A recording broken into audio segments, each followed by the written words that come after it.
finely poised championship in the Protyre Motorsport Ginetta GT5 Challenge is about to head into what could be a very important chapter in the story of 2022, because the cars are about to head out to the circuit here at Brands Hatch for their final 20-minute race of the weekend. The results of this race will give us the final point standings ahead of our last round at Donington Park in a little over a month's time. And the result of the second race earlier on today, with a victory for Will Jenkins, has tightened the points up quite a bit. 13 now, all that separate the two Elite Motorsport teammates, Harley Horton and Will Jenkins, at the top of the tree. And with 4 races to go now and still over 100 points available, it could well change around significantly over those final 4 races. But this is the last opportunity here at Brands Hatch, at least, for those two to do battle, and for one of them to settle the score, because they've each had a win so far this weekend. Harley Horton the winner yesterday, Will Jenkins the winner earlier on today in what was a sensational battle, affected slightly by a safety car towards the end, which did rather bunch the whole top 5 together. We ended up with the top 5 finishes at the end of 20 minutes in race number 2, separated by just 0.6 of a second at the flag. But actually, it was likely to be that close anyway, because Jenkins and Horton, who had pulled a bit of a gap in the early part of the race, were being reeled in by Mikey Doble, Will Orton and Cian Donaldson towards, or indeed Ruben Haig as it was, before the safety car came out. So it was likely going to be end up being a 5-car shootout for the victory regardless. It certainly became one of those on the final lap of the race. Despite Ruben Haig going off at paddock, Cian Donaldson replaced him in the top 5 and very much went after the 4 drivers ahead of him. So the results then of that race give us the grid for race number 3. There is a time penalty that has been applied to car number 48 after the previous race. This was for an incident, a driving standards incident in that one for Ignacio Zanon. Saw him have a little bit of contact with, I think it was Dave Sutton up at Druid. So Zanon given a time penalty, and that drops him back behind Dave Sutton, essentially. So it redresses that situation. It was a 1.3 second time penalty, which sounds oddly precise, but the reason for that is that put him exactly behind Sutton by about 1/10 of a second or so, without losing him any more positions on the grid. So that grid then headed by Jenkins and Horton. Jenkins, because he won that race, gets the pole position. Now, the difference in this race, because the grid has been based upon a race result, not a qualifying result, there is no bonus point for pole. So Jenkins doesn't get a point for starting first, but there are still 35 points available for winning a race, plus a bonus point for the fastest lap. You score 30 for finishing in second place. So if we were to get the same result as we had in the earlier race, with Jenkins claiming the victory and the fastest lap and Harley Horton in second place, then the gap between them would come down to just 7 points heading to the final 3 races.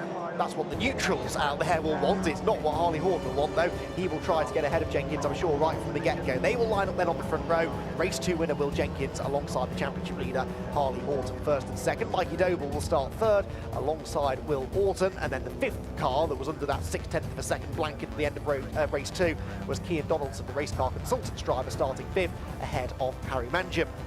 Row number 4 then is shared by Ruben Haig, who's had an eventful weekend, seems to have spent a bit of time exploring the scenery here at Brands Hatch. He'll be hoping for a clean race from 7th alongside Conor Grady, who lost 3rd in the championship earlier in the weekend to the on-form Mikey Doble.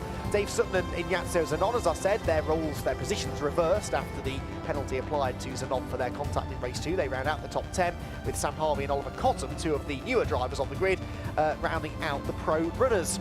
Then we head into the AM category, where Chris White is in a very, very commanding position in the championship. Bal Sidhu will start alongside him, though, because there was more drama in that class in race number 2. Paolo Santi looked like he was on for a class win, but had a spin at Surtees, finished 3rd in the end, so that's where he'll start alongside Phil McGarty on the 2nd row of the AM grid. And then on row 3, Karim Sekat, who came into the weekend 2nd in the points. He's lost that now to Paolo after Karim, unfortunately, has been involved in a couple of incidents. He's got Gerson Zappello, who brought about that safety car as his car was stranded at the side of the road. He starts on that 9th row of the grid overall, the 4th row within AM. And then Mikey Doble, father of Mikey, at the back of the grid. He retired early doors in the earlier race due to a mechanical problem. So the Ginetta GT5 Challenge then heading towards the grid to line up for this final 20-minute race of the weekend. And the championship in Pro now guaranteed to go down to the wire. I don't think there is a scenario where Chris White can win the AM Championship here. because I think a win and a non-score for everyone. Well, actually, maybe. That would be interesting, wouldn't it? Let's have a look. If he were to win this race and the others not score, no, he still couldn't be beaten. So actually, it could go to Chris White in this race, but he needs non-finishes for his nearest championship rivals. That could well happen. We'll reach for the abacus if that becomes the scenario as the race wears on. Right now, though, the race about to get underway with Will Jenkins and Harley Horton on the front row of the grid together. The red lights go on. Lights out, stand well back everyone, because this could get very tasty into the first corner, and Harley Horton has a terrible start. It will be Jenkins who gets the lead, but Mikey Doble and Will Horton will go either side of the points leader, who finally slots in behind Doble. To the outside goes Horton, though that could easily become 4th place heading towards Druids for Harley Horton, and this is a dream scenario for Will Jenkins, who has the lead. Horton is boxed in on the inside line as well. I think he will lose that 3rd place to Horton as they come out of Druids. He tries to lean on Will, but Will's got the inside line for Graham Hill Bend. So Jenkins leads, Mikey Doble 2nd, wheel to wheel for 3rd. Can Horton hang on around the outside? He's got to be careful, doesn't want contact, doesn't want to spin, doesn't want a situation that sees him losing any more positions than this, and actually does well there to hang on to 3rd place, keeps Will Horton at bay, and then is the 44 car behind, which is Harry Mangan. He's had a good start, and off wide goes Dave Sutton, and he collects the Recticel barriers. That will not actually do any damage to the car, but the barrier is in the road, and others doing a really good job to avoid that, including the AM leaders. That looked a bit like it was Paolo Santi ahead of Chris White, but I think it might be Balsidou who is leading the AM class. Yes, it is. He's in amongst some of the pro drivers as they head towards Hawthorne for the first time.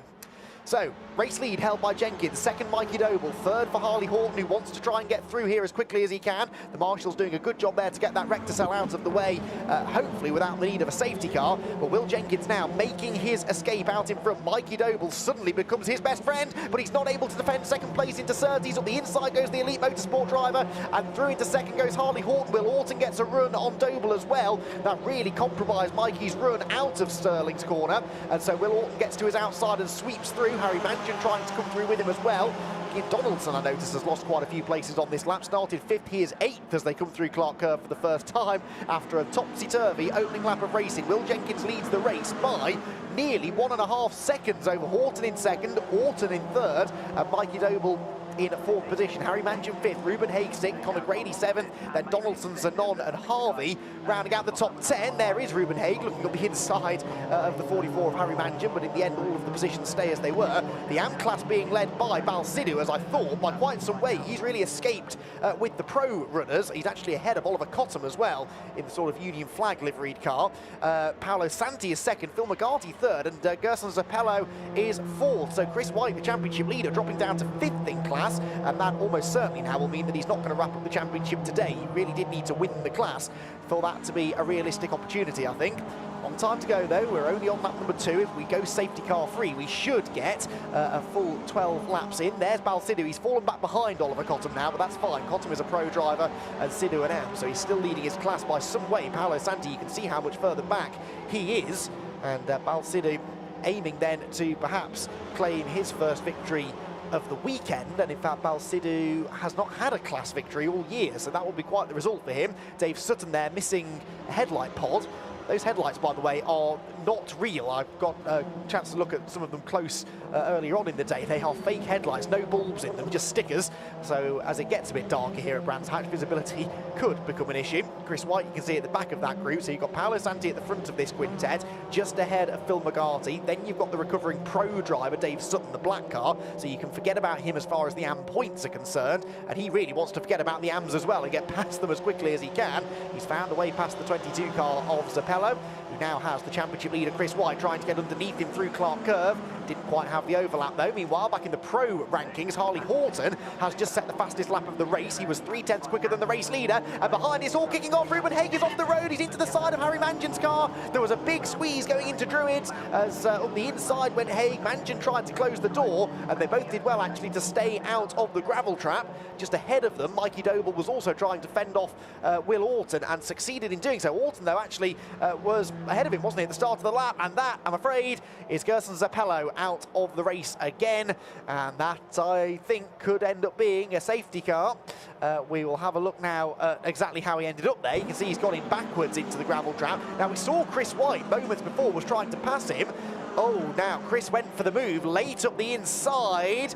and I think there was contact. Not the best angle to tell from, but I think there was contact.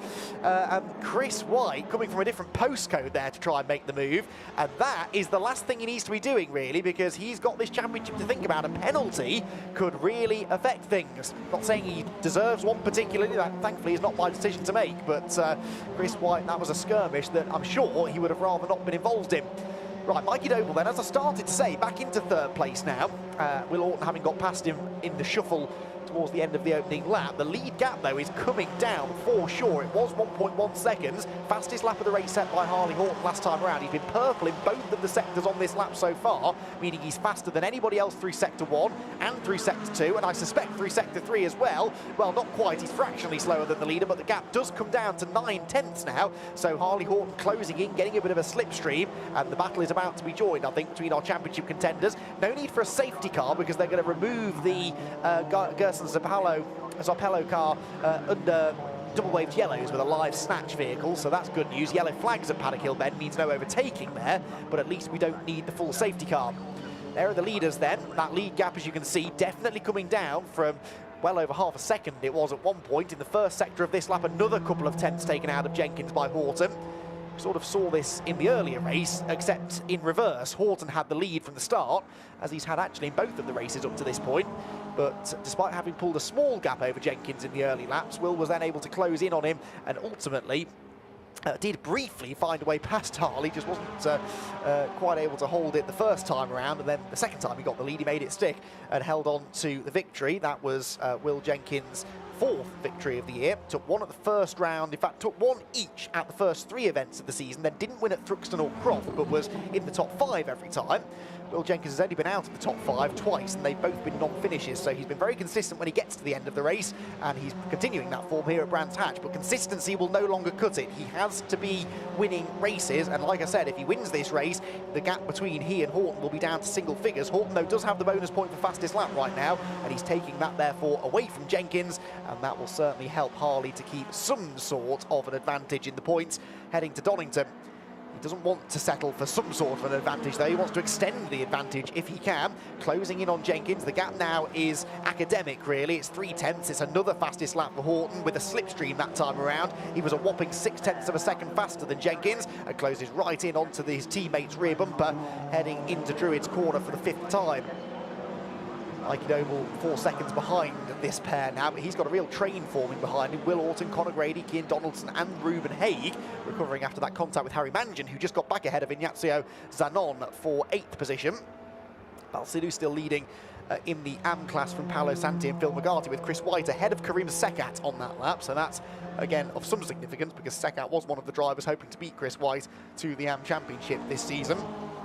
That looking a bit less likely now, although we'll wait and see if Chris does get in a spot of bother for that contact. Right, game on for the race lead. 12.25 minutes to go. Jenkins jinks to the inside. Now, we saw a lot of this in race 2 earlier on from both drivers. They were both guilty of it, weaving to the inside to defend and then moving back to the racing line into the braking zone. At some point, that is going to go wrong. One of them will try and move across the nose of the other, and they'll be contact. It almost happened there through Dingle Dell. Flames spit from the back of Jenkins' car as he leads them through Sheen Curve, but these wild defensive manoeuvres are not usually a good idea, especially on a circuit with such narrow confines as this. If you do make contact, there's a good chance you'll both end up in the fence, and that is going to take them both out of a point-scoring position.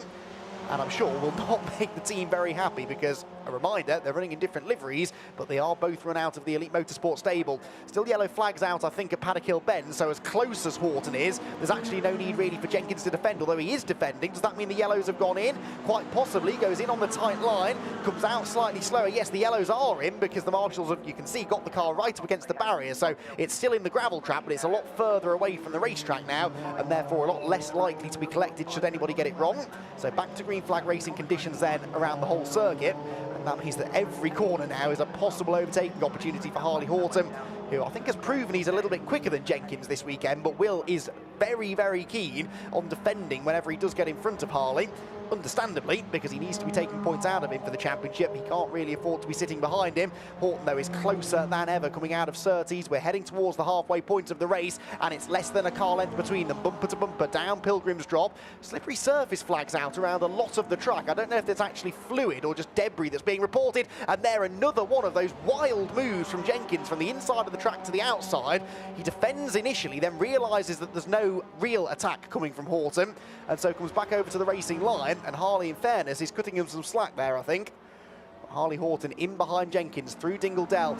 It takes so much skill to run this close together at these speeds. The slightest fumble from either of these drivers will result in contact, and Horton thinks about it up the inside into Sterling's, doesn't quite manage to make the move stick. They're both a bit squirrely over the curb, but despite going in on that tight line, Horton is quick on the exit, and again will force Jenkins to defend into clearways. This is not a corner you want to go in defensively, because it's over a crest. The car goes light, it understeers anyway, even if you don't go in on that tight line. But in the end, they come out of the corner pretty much equally. Less than 10 minutes to go then. And Will Jenkins and Harley Horton putting on another show here for us at Brands Hatch. They've checked out from the rest of the field. Mikey Doble in third is now 4 seconds adrift of these two, but keeping Will Horton at bay, actually getting away from Will Horton slightly on that lap. Again, to the inside goes Jenkins. He's sussed this out now, I think. He's worked out where he needs to defend and where he can afford to perhaps take the normal racing line. Just thought about going to the racing line there into Graham Hill, but chops back over to the middle ground.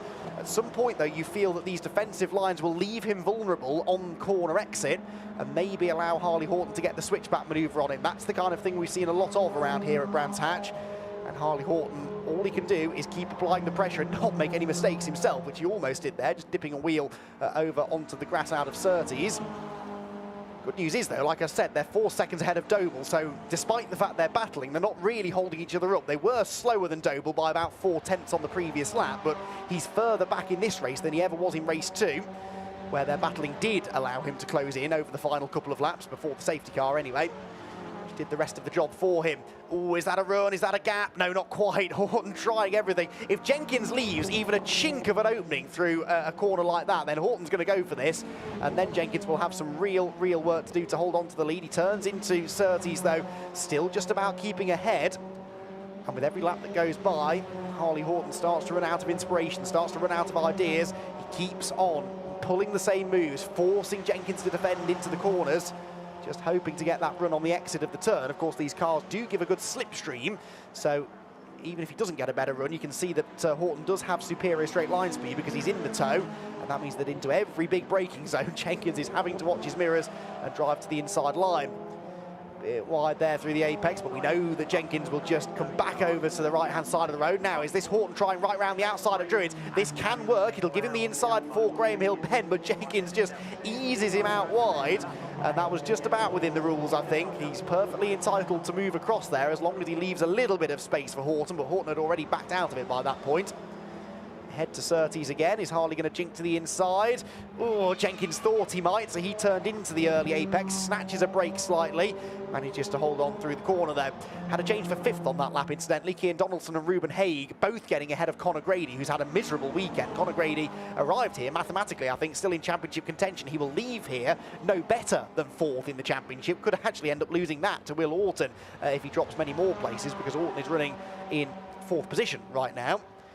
And that would certainly close things up, at least between the two of them, and Conor would have to really find a little bit more pace at Donington next time if he were to hold on to 4th spot in the championship. And actually Ruben Haig not a million miles behind them even.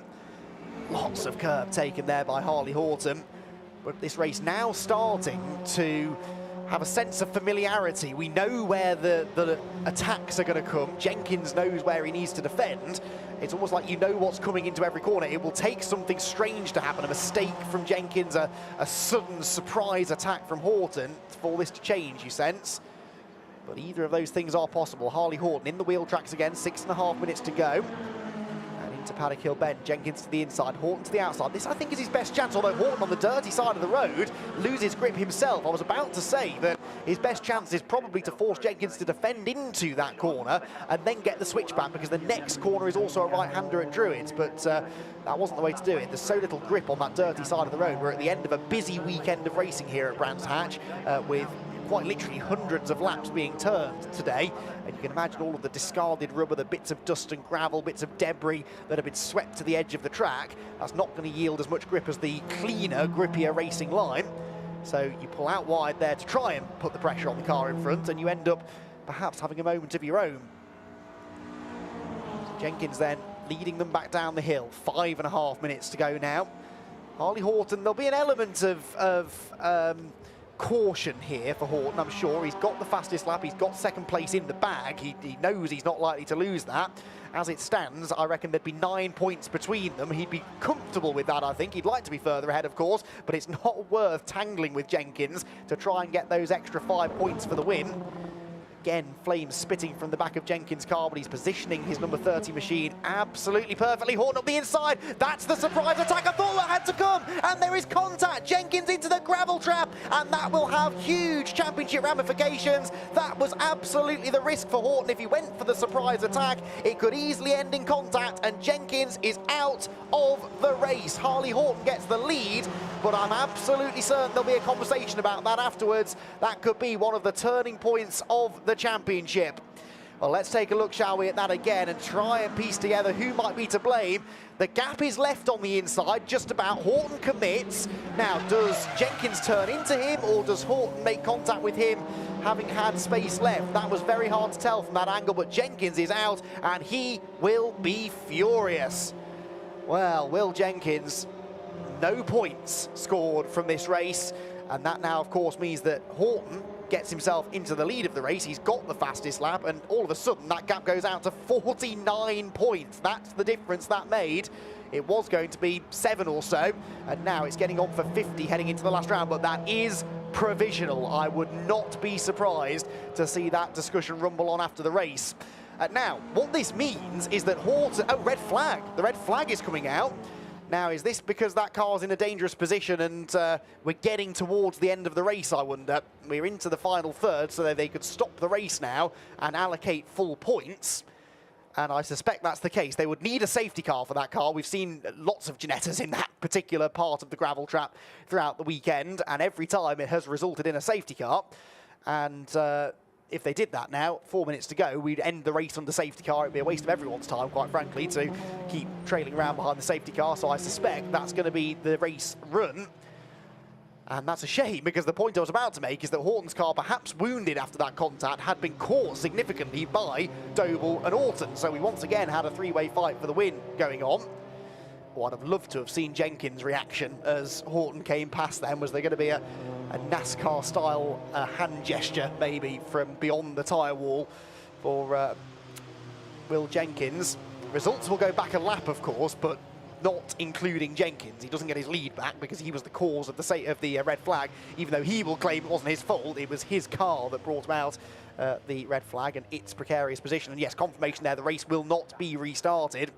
So the final lap of action here at Brands Hatch for the Protyre Motorsport Ginetta GT5 Challenge could be a very, very important lap as far as the championship race is concerned. There is Jenkins.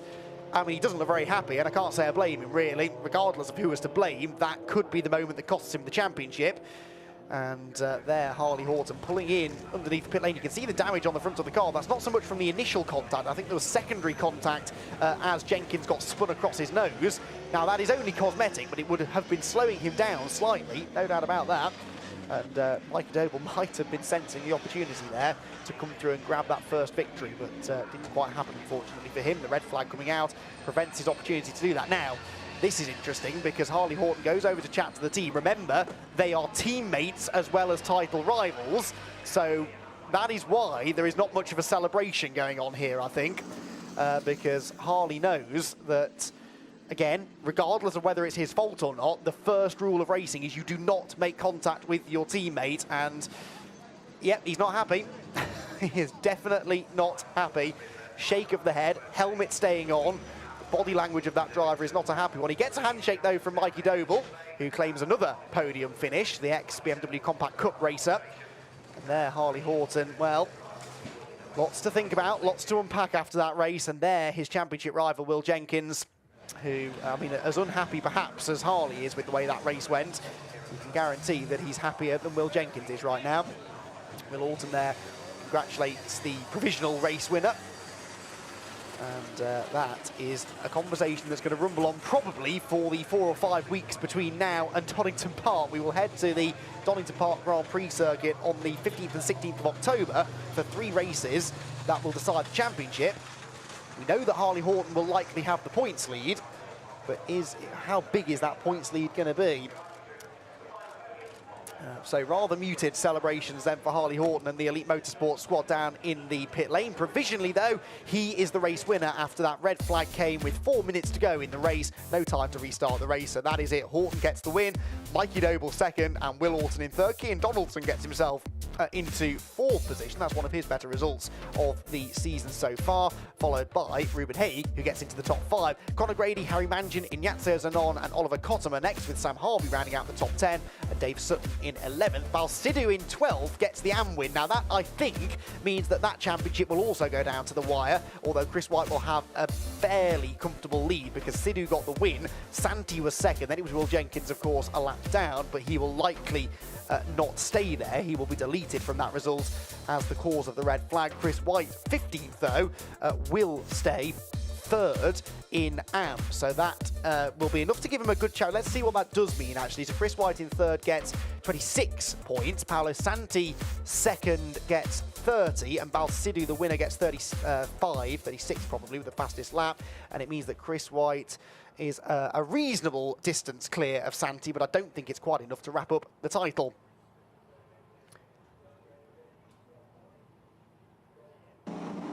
So a dramatic 3rd and final race of the weekend for the Protyre Motorsport Ginetta GT5 Challenge here at Brands Hatch saw the resumption of the battle between championship rivals Will Jenkins and Harley Horton, but not initially. It wasn't a great start from Horton, and so Jenkins, the race 2 winner, had the lead. Mikey Doble slotted into 2nd place, and having fended off an early charge from Will Orton, Harley Horton had to stay in 3rd. Out wide and into the Recticel barriers went Dave Sutton. It looked spectacular, but no real damage done. Mikey Doble, having been overtaken by Horton, was defending from Will Orton as Ruben Haig and Harry Mangin clattered into each other at Druids. Chris White then got involved in a rather unnecessary bit of contact, unfortunately, with Gerson Zampello, which sent the Brazilian driver into the gravel trap backwards. No need for a safety car, though, but that, along with a few other early delays, allowed Balsidou to pull out a very comfortable lead in the AM class, the class he would go on to win.